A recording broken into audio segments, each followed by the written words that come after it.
Hello students, स्वागत है आपका अपने यूट्यूब चैनल एकलव्य ऑनलाइन पाठशाला पर। आप लोग देख रहे हैं ये लेक्चर नंबर 1 है, क्षेत्रमिति का लेक्चर नंबर 1 है स्टूडेंट। ठीक है, आज से हम लोग क्षेत्रमिति पढ़ेंगे। समांतर श्रेणी समाप्त हो चुका है हम लोगों का, समांतर श्रेणी समाप्त हो चुका है। ठीक है, क्षेत्रमिति से एग्जाम में 10 से 15 नंबर का क्वेश्चन पूछा जाता है। ठीक है स्टूडेंट्स, कितने नंबर का? 10 से 15 नंबर का क्वेश्चन पूछा जाता है। इससे आप लोगों को एग्जाम में एगो 5 नंबर का दिया जाएगा क्वेश्चन, 5 नंबर या क्वेश्चन देगा 5 अंक का दीर्घ उत्तरीय में। उसके बाद एगो या दो को दिया जाएगा इसमें, क्या कहते हैं, 2 अंक वाले में। तो कितना हो गया? 5 और 4 9 हो गया। और ऑब्जेक्टिव में दिया जाएगा 7 8 को, तो 15 नंबर हो गया। तो 10 से 15 नंबर का इससे क्वेश्चन परीक्षा में पूछा जाता है। तो आप लिख दीजिएगा इधर से, क्षेत्रमिति से किससे कितने नंबर का? 10 से 15 अंक का एग्जाम में क्वेश्चन पूछा जाता है इससे। ठीक है स्टूडेंट, चलिए 10 से 10 हो चुका है। अच्छा कोई बात नहीं, 10 से 15 बोले है ना, 10 से 15 अंक का क्वेश्चन पूछा जाएगा। ठीक है, तो इसमें सबसे पहले देखिए लिखा हुआ है, इसमें सबसे पहले हम लोग वृत्त के बारे में पढ़ेंगे। किसके बारे में पढ़ेंगे? वृत्त से संबंधित क्षेत्र के बारे में पढ़ेंगे। तो सबसे पहले वृत्त पढ़ाएंगे। चलिए, तो गोल बाय गोल आता है स्टूडेंट। ठीक है, ये इसको कहते हैं वृत्त। इसे क्या कहेंगे? इसे कहते हैं वृत्त कहते हैं स्टूडेंट। ठीक है, इसे क्या कहेंगे? इसका नाम है वृत्त।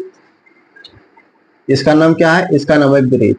ठीक है स्टूडेंट, और ये है इसका त्रिज्या। ठीक है, यहां से यहां तक की दूरी को कहते हैं त्रिज्या आर। ठीक है स्टूडेंट्स, यहां से यहां तक का दूरी को क्या कहते हैं? त्रिज्या।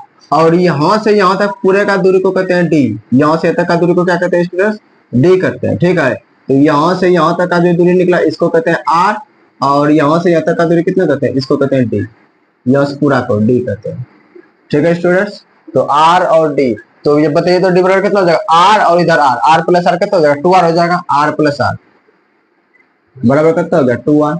इसका कहने का क्या मतलब है? d बराबर क्या होता है? 2r होता है। ठीक है स्टूडेंट, तो इधर लिखेंगे हम लोग। तो ये सबसे पहले वृत्त है, और ये वाला क्या है? r है, तो लिखेंगे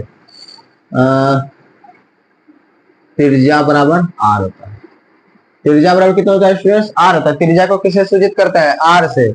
और व्यास, इसे क्या कहते हैं? व्यास। व्यास को करते हैं सूचित d से। आप लोग याद रखिएगा, व्यास को किससे सूचित करते हैं? d से। ये लगो चित्र है। ठीक है, यहाँ से यहाँ तक पूरे को क्या कहते हैं? पूरे को कहते हैं व्यास।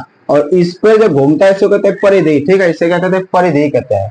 ठीक है बाबू, तो यहाँ से तक पूरा दूरी को व्यास कहते हैं, और आधा दूरी को कहते हैं त्रिज्या। आधा दूरी को त्रिज्या कहते हैं, और पूरा दूरी को क्या कहते हैं? व्यास कहते हैं। तो याद रखिएगा। तो बताइए यहाँ से डी बराबर क्या फॉर्मूला निकला? डी बराबर फॉर्मूला निकला आर प्लस आर, 2r नहीं निकला, जैसे को फॉर्मूला निकल गया। व्यास बराबर होता है 2 गुना त्रिज्या। 2 गुना त्रिज्या बहुत ज्यादा इंपॉर्टेंट है। फॉर्मूला अब स्टार्ट हो गया। यहाँ से व्यास को किसे करते हैं सूचित? डी से। अब बराबर 2, और गुना त्रिज्या को किसे करते हैं? आर से। तो डी बराबर कितना निकला? डी बराबर निकला है 2r, बहुत ज्यादा इंपॉर्टेंट। ठीक है बाबू, डी बराबर निकला है 2r, और व्यास का मूल व्यास बराबर क्या होता है? 2 गुना त्रिज्या। ठीक है, तो ये दोनों फॉर्मूला बहुत ज्यादा इंपॉर्टेंट है। चलिए अब यहाँ से देखिए, जब व्यास बराबर होता है 2 गुना त्रिज्या, तो त्रिज्या बराबर कितना होगा? त्रिज्या बराबर ये 2 गुना में इस पर क्या हो जाएगा? भाग में हो जाएगा। तो यहां लिख सकते हैं त्रिज्या बराबर लिख सकते हैं व्यास बटे 2। त्रिज्या को किससे सूचित करता है? आर से। तो आर बराबर कितना हो गया? डी बटे 2। चलिए, बहुत ज्यादा इंपॉर्टेंट। तो त्रिज्या का क्या फॉर्मूला होता है? त्रिज्या का फॉर्मूला होता है डी बटे 2, और व्यास का फॉर्मूला होता है 2 गुना आर। चलिए, ये दोनों फॉर्मूला बहुत ही ज्यादा इंपॉर्टेंट है। ठीक है, व्यास बराबर क्या होता है? 2 गुना त्रिज्या, और त्रिज्या बराबर होता है क्या? व्यास बटे 2। अब यहाँ से निकालेंगे वृत्त की परिधि। तो लिखिएगा, वृत्त की परिधि होता है स्टूडेंट 2 पाई आर। वृत्त की परिधि कितना होता है? 2 पाई आर। वृत्त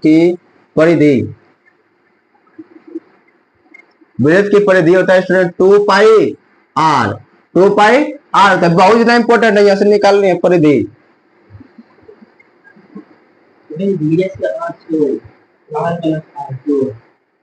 ये वाला क्या? ये भी नहीं है, ये आर है। चलिए, ये आर है।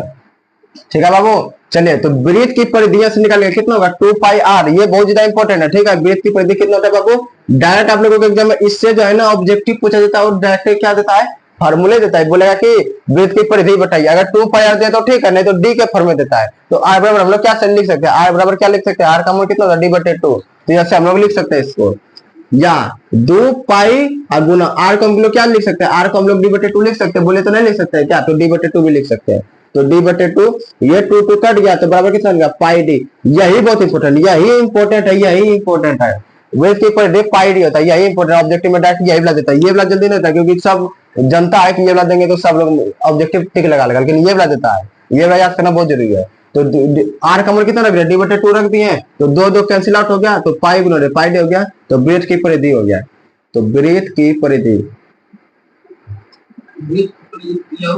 हाँ ब्रेथ की परिधि ये भी होता है, ये भी होता है।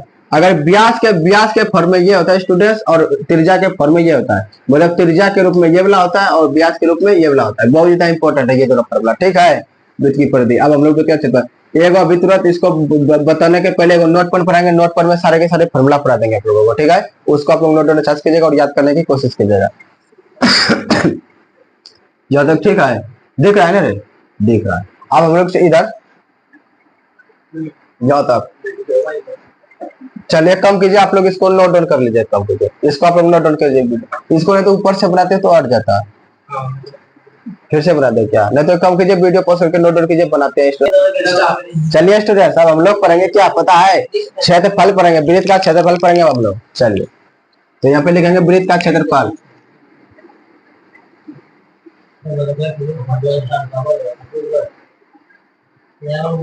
चलिए सर अब वृत्त का हम लोग क्या पढ़ेंगे, वृत्त का क्षेत्रफल पढ़ेंगे, आप लोग देखिएगा इधर।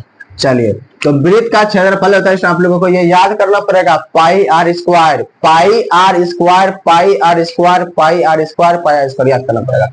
वृत्त का क्षेत्रफल कितना होता है, पाई आर स्क्वायर। वृत्त का क्षेत्रफल बराबर, वृत्त का क्षेत्रफल बराबर होता है पाई आर स्क्वायर। कितना होता है रोटी खा के, पाई आर स्क्वायर।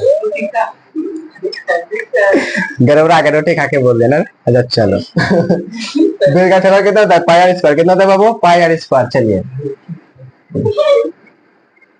सिटवा लगेगा तो हंसी लगाते हैं हमको, यही हमसे अभी हमको रोटी रोटी बोला, हम रोटी खा के बोल दिया है, लेकिन ये दही खाता है, दही और रोटी खाता है, ठीक है। वृत्त का क्षेत्रफल कितना होता है, पाई आर स्क्वायर बाबू, ठीक। अब देखिए आर, अभी आर बराबर हम लोग तुरंत पढ़े हुए, क्या होता है आर बराबर डी बटे टू होता है ना, अभी तुरंत हम लोग पढ़े हुए हैं। चलिए तो लिखेंगे पाई गुना आर का मान कितना होता है बाबू, डी बटे टू। इसका करेंगे क्या, स्क्वायर कर देंगे, बराबर पाई गुना डी का स्क्वायर, डी स्क्वायर, और दो का स्क्वायर 4। बहुत ज्यादा इंपॉर्टेंट आ गया बाबू। वृत्त का क्षेत्रफल कितना आ गया, वृत्त का क्षेत्रफल आ चुका है पाई आर स्क्वायर बटे 4, सॉरी पाई डी स्क्वायर बटे 4, बराबर कितना आ गया है, पाई डी स्क्वायर बटे 4। ऑब्जेक्टिव में चाहे ये दे दे या ये दे दे, मारना है, ठीक है। चलिए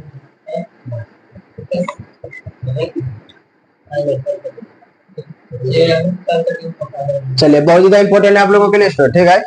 चलिए ये आप लोग इसको नोट डाउन कीजिए और यहीं तक रहने देते हैं, ठीक है। वृत्त का इस लेक्चर में हम लोग क्या पढ़े हैं, वृत्त का व्यास पढ़े हैं, वृत्त की त्रिज्या पढ़े हैं, वृत्त का क्षेत्रफल और वृत्त की परिधि, ठीक है स्टूडेंट। और इसको हम लोग इंट्रोडक्शन वीडियो बनाएंगे और इसको आप लोग अच्छा से 2 बार 3 बार देखिए, ठीक है। इसके बाद आप लोग लेक्चर नंबर 2 में मिलेंगे हम लोग, ठीक है। आप लोग वीडियो को लाइक कीजिए, सब्सक्राइब के साथ शेयर कीजिए, उसको नोट डाउन करके 2 बार 3 बार प्रैक्टिस कीजिए, ठीक है। Bye bye.